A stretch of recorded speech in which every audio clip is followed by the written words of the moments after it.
Welcome back to my YouTube channel.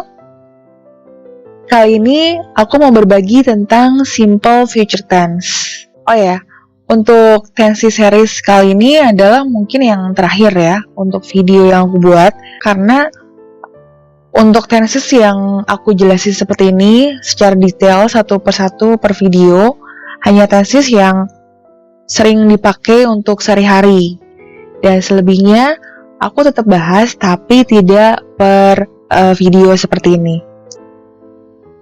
Oke, langsung aja kita lanjut. Setelah kemarin kita belajar tenses dari keluarga present dan past, sekarang kita belajar tentang future, di masa depan. Kira-kira apa itu simple future tense dan kapan kita bisa pakai tenses ini? Nah, kalian bisa pakai ketika peristiwa atau kegiatan tersebut terjadi di masa yang akan datang, atau tidak terjadi di masa sekarang maupun di masa lalu. Paham sampai sini ya? Kita lanjut. Nah, kira-kira gimana cara menggunakannya dalam kalimat? Ada dua cara dalam mengungkapkan kejadian menggunakan simple future tense. Yang pertama menggunakan will, yang kedua menggunakan going to atau gonna. Biasa orang bule menyingkatnya seperti itu ya. Oke, kira-kira bedanya apa sih? Baik, kita akan bahas secara satu persatu will versus going to. Kita mulai dari will dulu ya.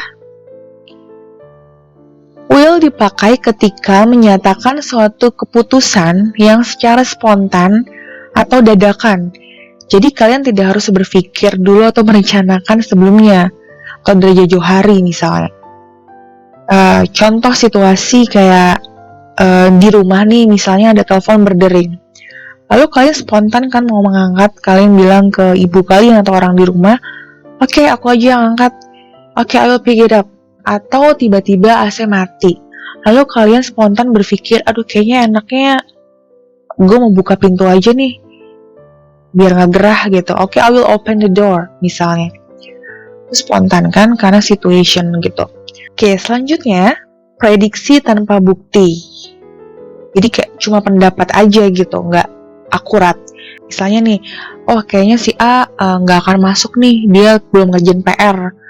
Nah itu menduga-duga aja gitu, itu pakai will.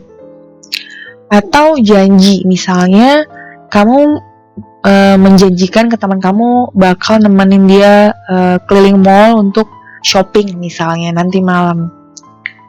Berjanji gitu ya. I will accompany you misalnya to go shopping. Selanjutnya adalah ajakan. Misalnya kalian mengajak teman ke pesta. Will you come to Rico's party misalnya. Ngajak ya. Atau tawaran, entah itu tawaran kerjasama, misalnya bisnis, pekerjaan gitu ya. Itu pakai will. Misalnya I will join your company gitu. Terus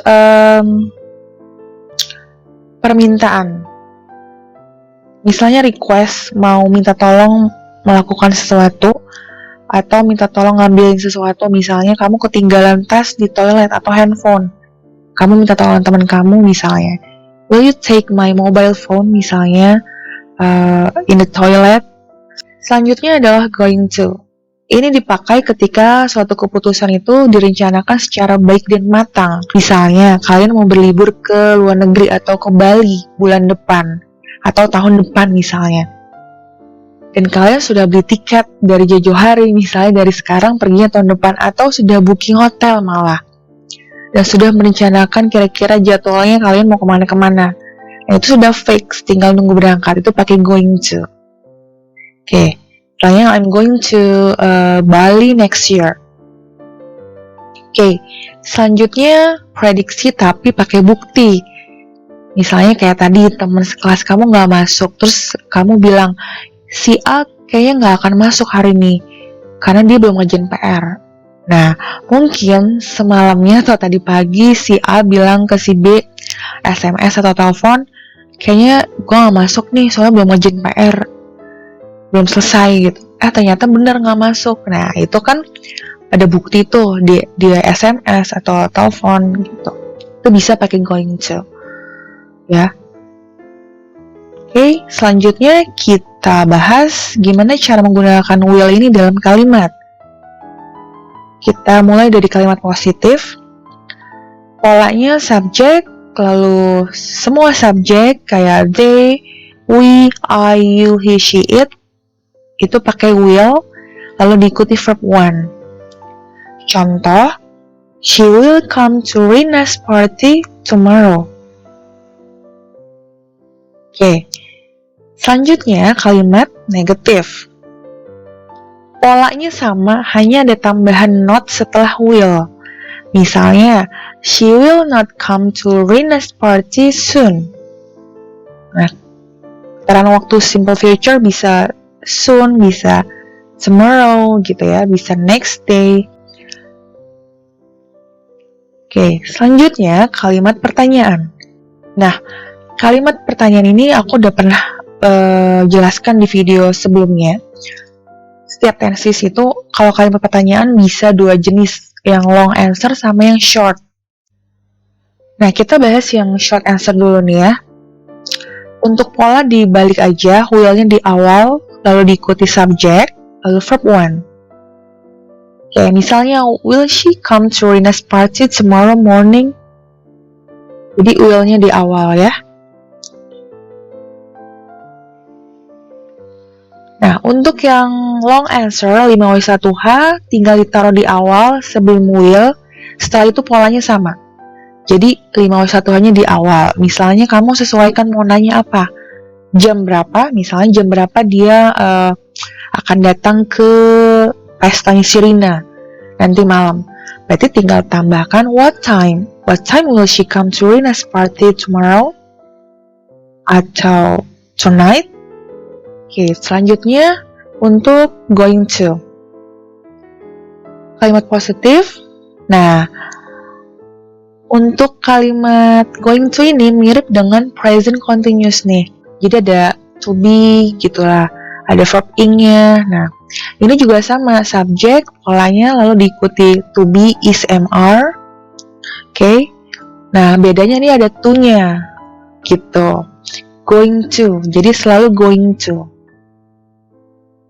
Kalau present continuous kan verb ing-nya bisa gonta-ganti ya. Kalau ini selalu going to. Tapi sebelumnya sama polanya. Subject to be. Oke, contoh. They are going to study at Rico's house next Saturday. Jadi pakai going to sama semua. Yang membedakan kata kerja setelah to-nya ya.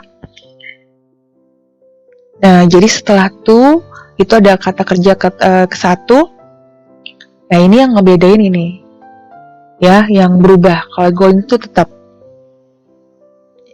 Sama yang ngebedain itu to be sama subject. Disesuaikan. Oke, selanjutnya kalimat negatif. Hanya penambahan not setelah to be. Jadi polanya sama, tambahin not aja setelah to be. They are not going to study at Rico's house next month. Seperti itu ya. Oke, selanjutnya kalimat pertanyaan untuk yang short answer dulu ya. Dibalik seperti biasa, pokoknya dibalik deh kalau kalimat pertanyaan dari kalimat positif dan negatifnya tuh selalu dibalik. Oke, misalnya setelah subjeknya to be, berarti to be dulu. Kalau setelah subjeknya ada misalnya will, berarti will-nya dulu. Dibalik gitu. Nah, ini to be-nya di awal, lalu subject. Lalu going to verb one. Contoh, are they going to study at Rico's house next week?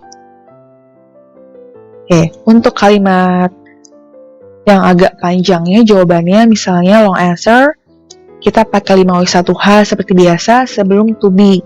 Misalnya when, karena kita mau nanya kapan misalnya.